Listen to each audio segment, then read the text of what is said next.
And I want to welcome Sharon back, who's Phyllis's sister, so she'll be able to say Kaddish at the end. And want to welcome Mitchell and Mary as we begin today's study.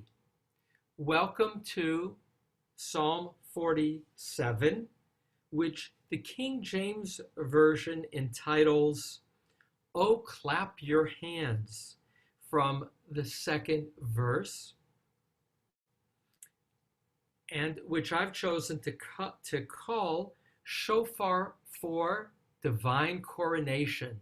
For there are two key themes. This is a celebration of the coronation of a king, specifically the coronation of God.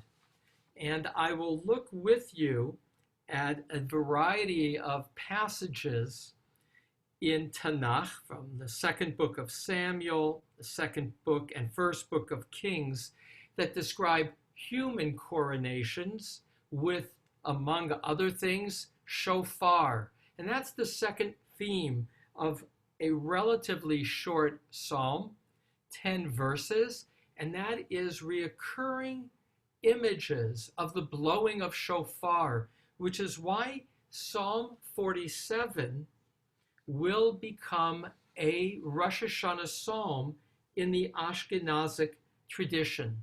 In the Ashkenazic tradition, this psalm is repeated 7 times on Rosh Hashanah, each of the days, and in the psalm, in that repetition, you have the name of God, Elohim, repeated 7 times. Rabbi Ephraim Zalman Margalith, writing in Galicia, a book on the laws of Elul, will say 7 times 7, because the psalm again has 7 times is repeated in the Ashkenazic tradition, and the name of God is repeated 7 times. That represents 49 of the 50 steps toward God's immediacy of presence. And so I'm going to read this psalm and go back and then point out some of the word plays. Then I'm going to talk a little bit about these biblical references to the coronation of a king, human king, and how they get applied here for the divine king. And last, I'm going to teach a little bit about a very important personality in Jewish history, Rabbi Sadia Gaon, the first rabbi to write commentaries in Arabic, born in Egypt, would be recruited to be the head of the major academy in Babylonia, in Sura, which he would serve for the last 14 years of his life, and had many accomplishments. I want to paint a portrait of him in that he will identify in this psalm 7 references to why shofar is blown on Rosh Hashanah.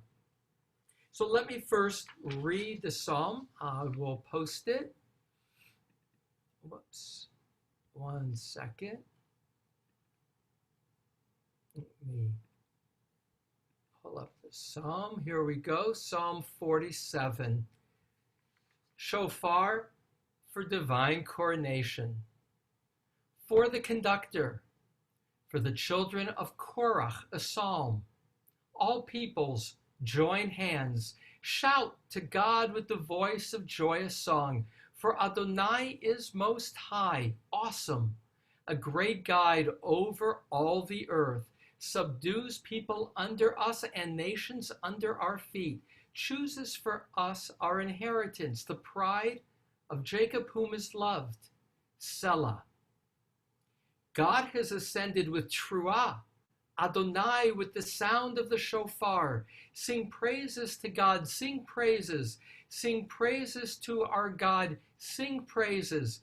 For God of all the earth, for guide of all the earth is God. Let us sing praise skillfully.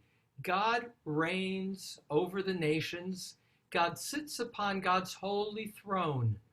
Princes of the peoples are gathered, a nation of the God of Abraham. For to God are the shields of the earth, very much exalted.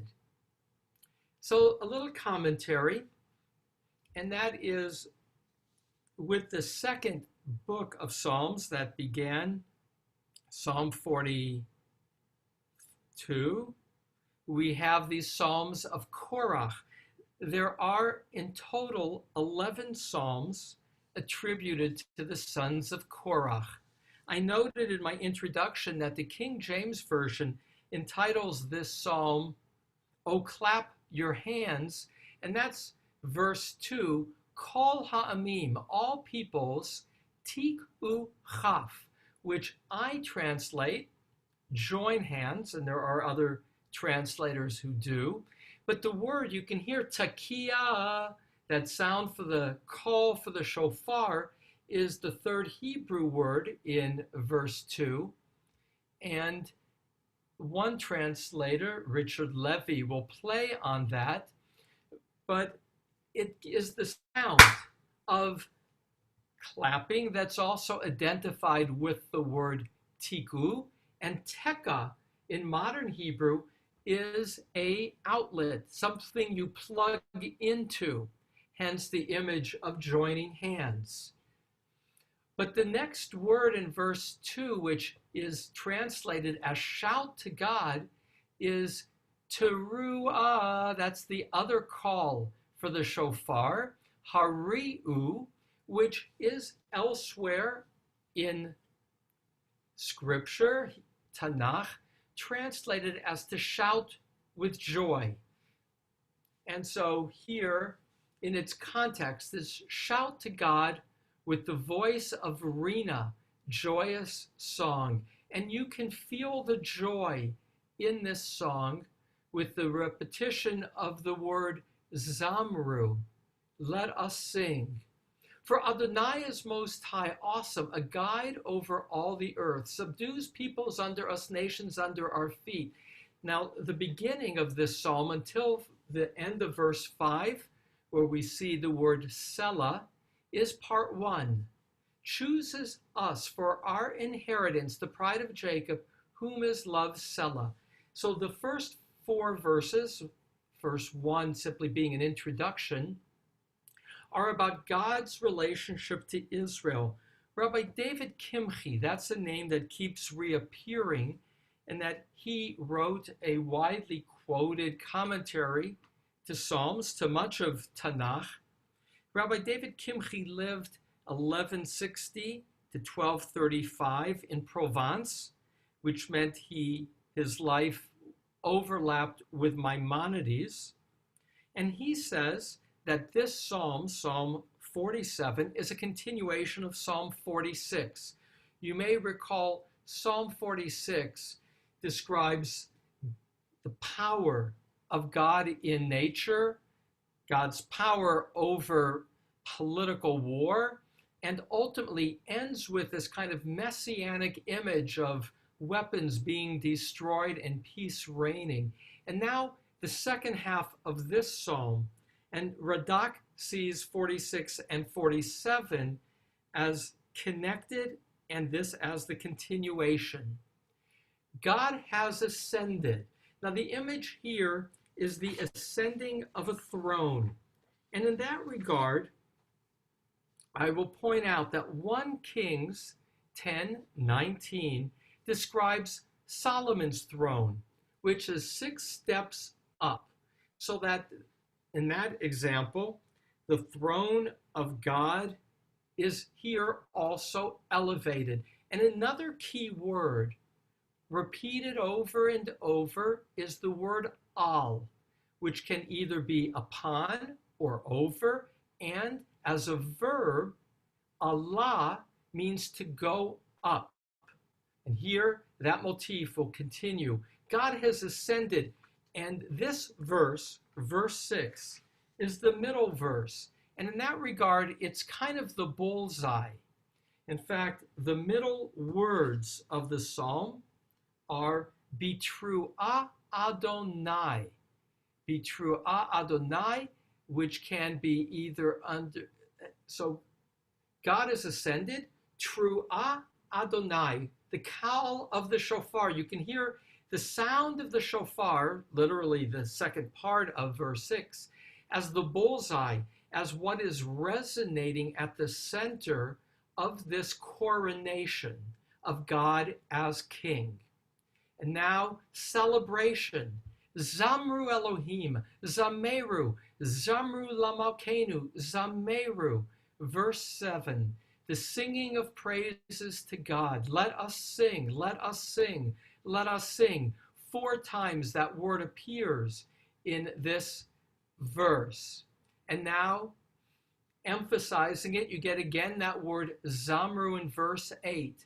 For guide of all the earth is God, or if you will, for king of all the earth, or sovereign of all the earth, is Elohim, God. Let us sing praise maskil, skillfully.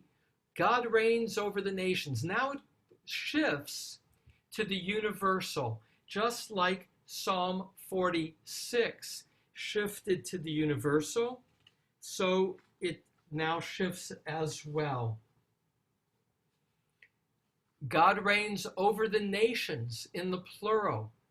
God sits upon God's holy throne, which is to say that although God is universal, creator of the world, God's throne is in Jerusalem. So it's a national psalm. And princes of the people are gathered, a nation of the God of Abraham. For to God are the shields of the earth very much exalted. And so, princes of the people. Who are these princes? For Rashi, interestingly, this is a sentence about Jews by choice. So, as a nation is the God of Abraham, and God chose to become Jewish. So Rashi, the classic commentator of France of the 11th century, sees this as praise of, he says, of righteous converts, those who the princes of the peoples are, the righteous converts. But in the end of days, all peoples will acknowledge God as one. That was Psalm 46. And so Nidivei Amim are the princes, who are the converts. Though Radak, who we spoke of at the beginning of our commentary, says the princes of the people, who are they? They're the philanthropists, those who are generous with their funds. They are the ones who enable the monarch to be exalted. And the psalm ends with Ma'od Na'alah, very much elevated, very much exalted. And that's another, again, key motif, that God is exalted. Just a couple of biblical references, because this psalm resonates with descriptions of how you proclaim the human king. In 2 Kings, chapter 9, verse 12, Elisha, who's Elijah's successor, decides to send out an emissary and to have a coup d'etat, to appoint a man named Jehu, who's a soldier, to be the new king instead of Ahab, who is the king, married to Jezebel, who've been persecuting the prophets and persecuting those faithful to God. So this is what the messenger is told to say to Jehu. Thus said the Lord. This is how Jehu repeats what he was told. Thus said the Lord, I anoint you king over Israel. And then the fellow soldiers, hearing this, each took his cloak and placed it under him on the top step. Then Vayidku bashofar, they blasted the shofar. Vayomru, and they said, Malach Yehu, Malach is our king, which is one example. Another one is in 2 Samuel 15:10 regarding Absalom, that the way you announce a king is with blowing of shofar. One last biblical reference, and that's the bringing up of the ark to Jerusalem. And that's because here too we get the blowing of shofar. Verse 15, second book of Samuel, chapter 6.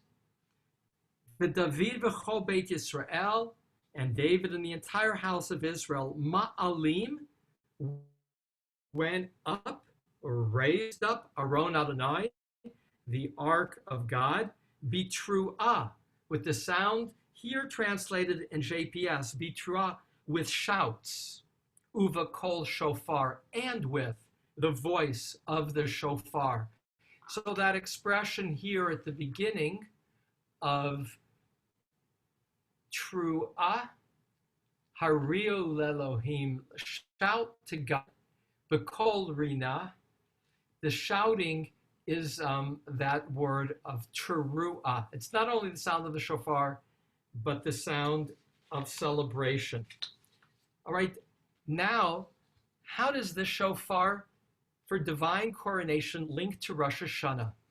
Because we don't know what this psalm celebrated. We don't know who was getting necessarily crowned, if that was what prompted the Psalter to write this psalm or not.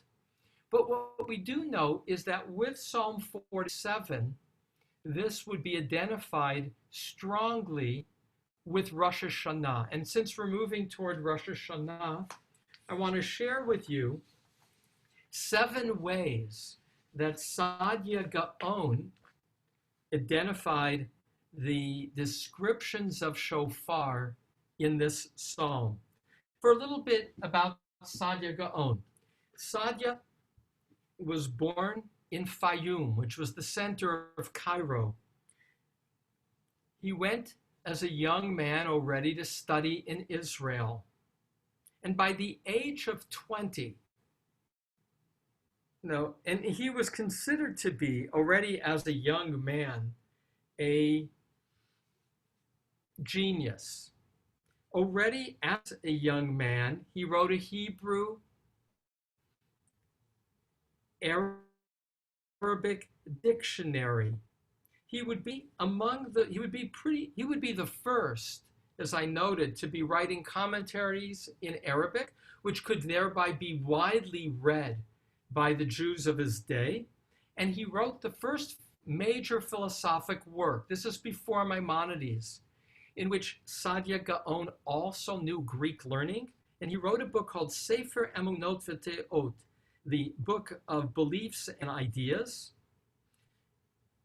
He would write later what is called the first Sidur, and that's the Sidur of Amram, of Saadia Gaon, which was in response to the Jews of Spain. For when he was already in Babylonia as the head of the Academy of Sura, that was considered major intellectual authority of the day. And the Jews of Spain at that time, this again is in the 900s, wrote him a letter and said, what are the rules for daily prayer? And he wrote them a Sidur with an Arabic commentary. And in many ways, that became a guide for Jews around the world, and he was particularly influential in an enduring way for the Jews of Yemen until Maimonides would take over much of that role. So now 7 references that Saadia in his commentaries will see in this psalm as a description of why on Rosh Hashanah we blow shofar.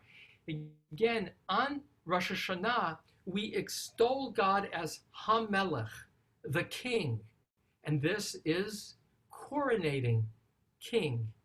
And so verse 2, all peoples join hands, shout to God with the voice of joy, a song he sees as the first reason we blow shofar, to coronate God as king with great fanfare.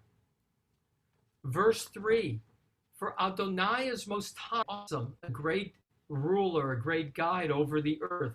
He sees that emphasis on most high, Elyon Norah, most high, awesome, as God, as judge, warning the people to repent before punishment is ruled on. So it's verse 3 that he sees as that emphasis, God as powerful judge. We blow shofar looking to the future, that tekiah gedola, which he sees in verse 5, chooses for us our inheritance, the pride of Jacob, whom is loved. And how will we know what is God's ultimate promise?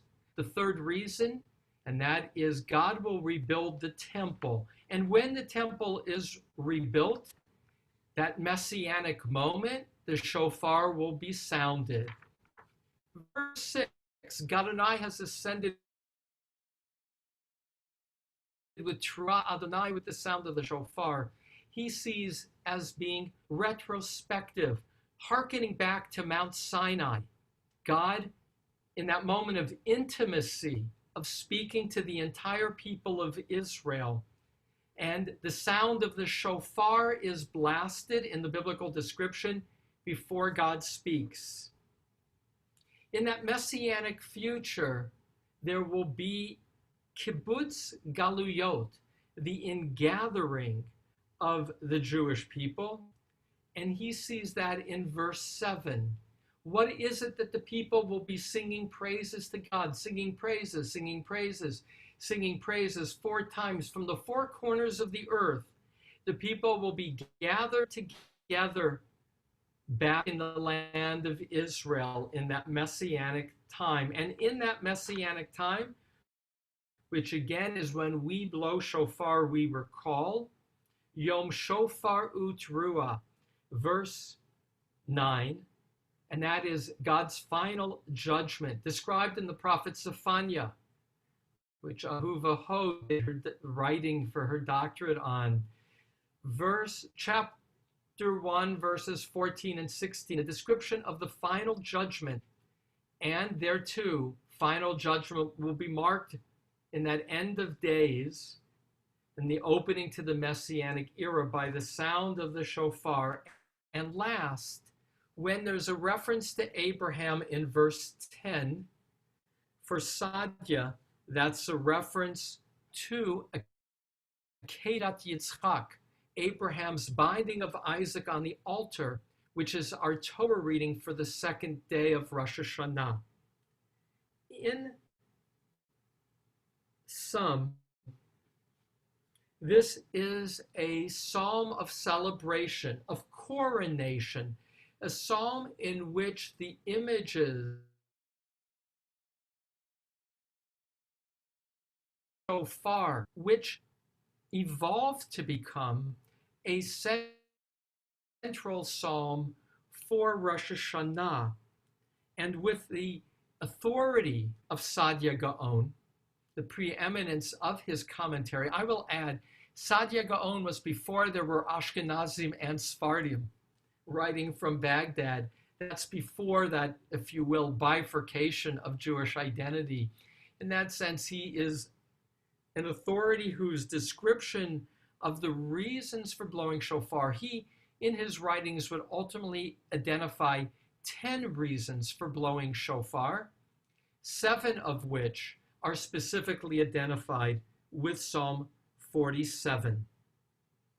And so when we hear and read this Psalm 47, we are reminded that Rosh Hashanah is coming soon, as are the sounds of shofar, which will begin every morning as we commence the month of Elul. With that, as an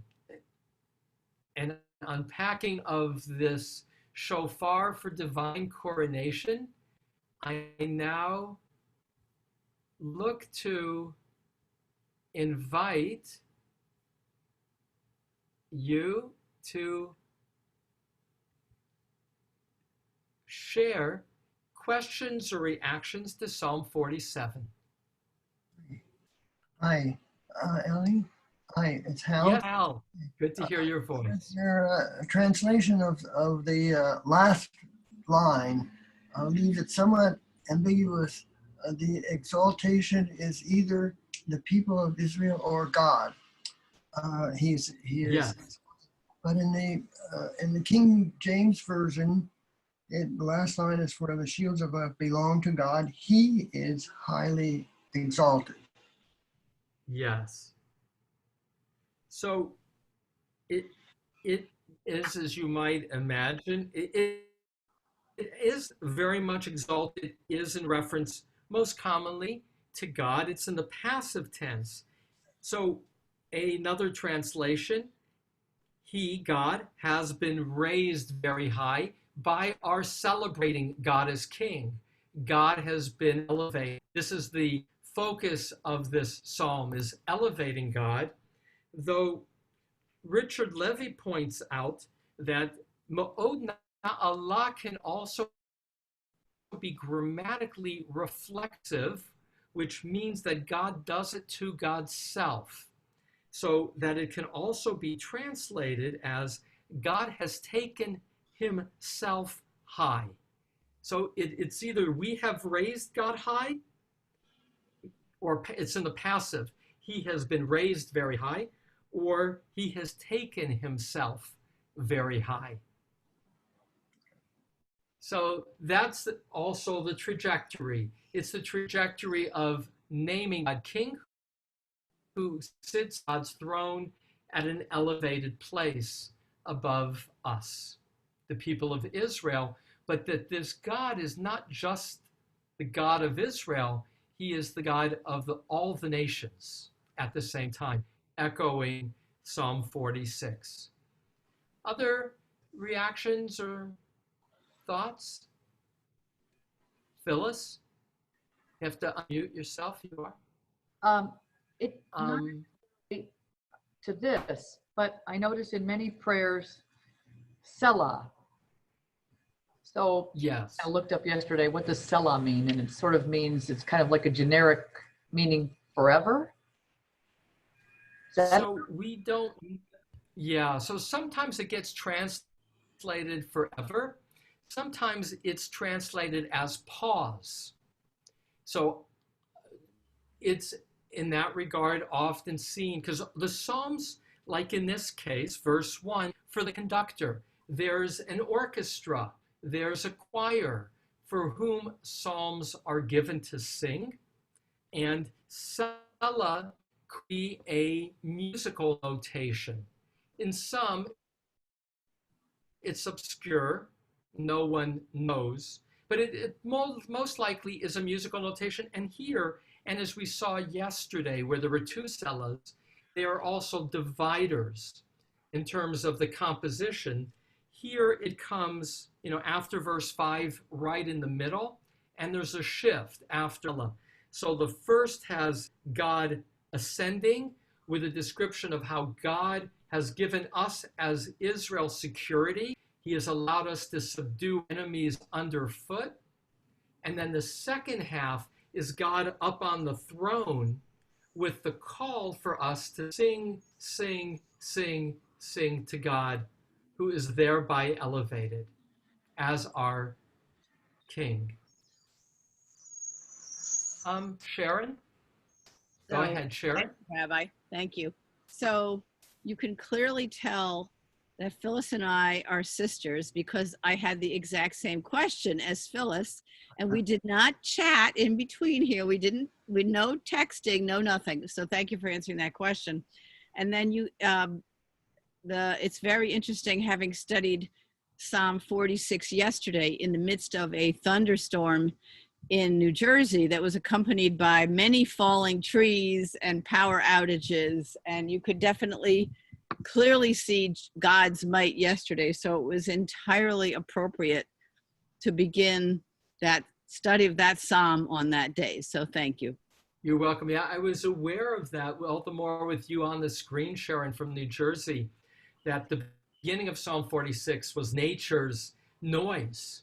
You know, there's that sense, or it sound, you know, be it earthquake or hurricane, it was loud and powerful, and did dovetail. Somebody also mentioned to me that yesterday, I believe, was President Obama's birthday, so that added significance after the fact, having him read to us Psalm 46 yesterday.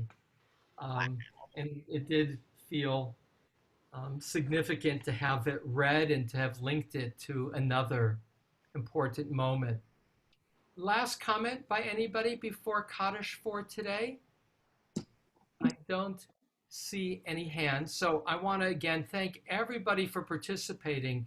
You are the wind in my sails for continuing this journey through Psalms, which has been a discovery for me.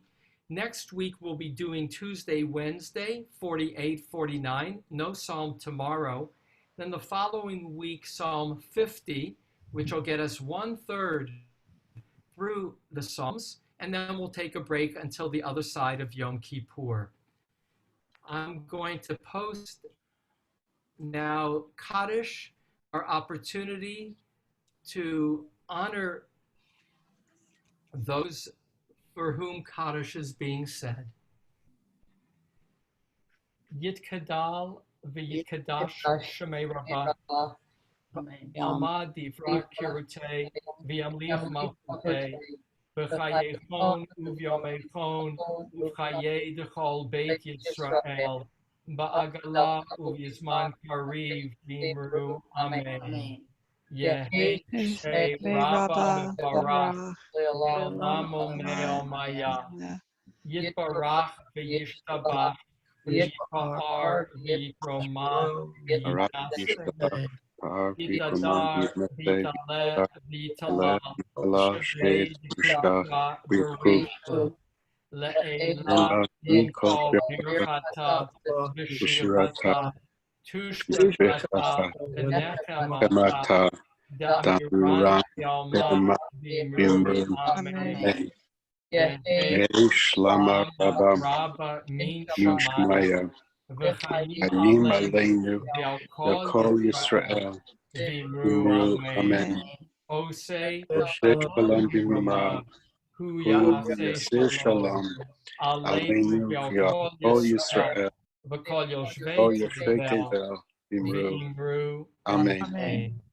I wish you all a good day and a good days ahead. Look to visit on Psalms this coming Tuesday. Thank you. Thank you.